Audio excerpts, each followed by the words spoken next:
Good morning.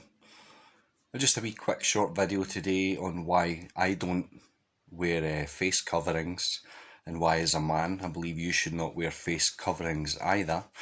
And I'm going to read a bit from my old King James Bible.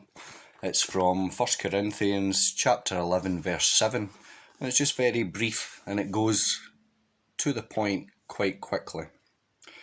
It says, "For a man indeed ought not to cover his head, for as much as he is the image and glory of God."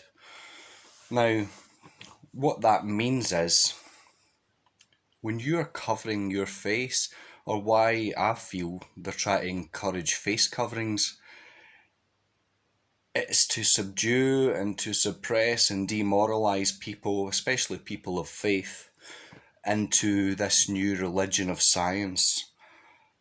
Now, if you want to replace something, it needs to be replaced with something better. And for me, morality and understanding of how the world works and how humanity operates at its best, it comes from religious material. Not just Christian religious material, but also Islamic religious material, the Torah, and on and on and on. There's, even though Buddhism isn't really a religion, there's some good in Buddhism.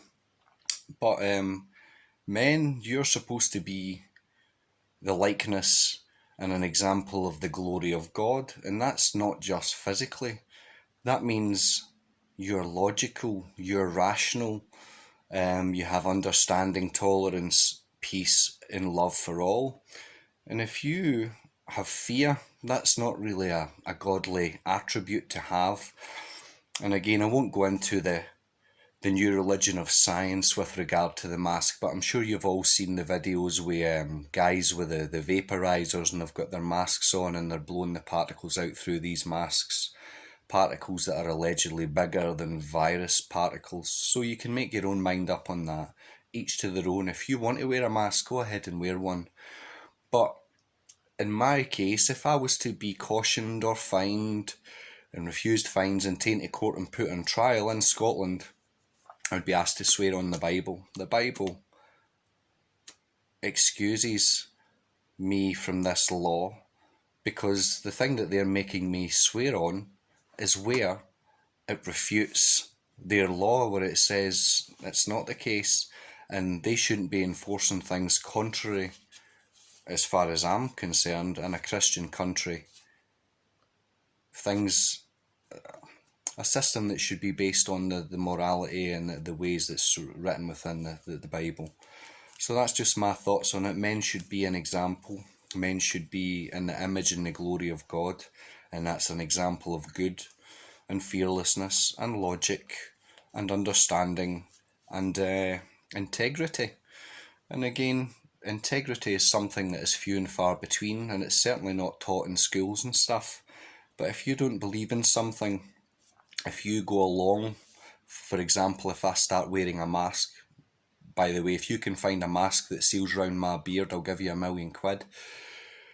But if I was to wear a mask, even though I don't believe in it, my understanding of the facts of the matter is that it is of no use, zero use whatsoever for anything, then that would show I had no integrity, which then would be something I would teach to my children and to anybody who looks up to me in any sort of way. So have integrity. If you don't agree with something, don't go along with it. But yeah, let's just go over it again. Chapter 11 verse 7. "For man indeed ought not to cover his head, for as much as he is the image and the glory of God." Don't bend or break for anyone. Have integrity. And as they say in Taekwondo, have an indomitable spirit, which means they can try and try and try, but they will never, never, never beat me or make me submit because I have integrity. I hope you all have a good Friday. I'll speak to you soon. Thanks very much for listening. Bye-bye.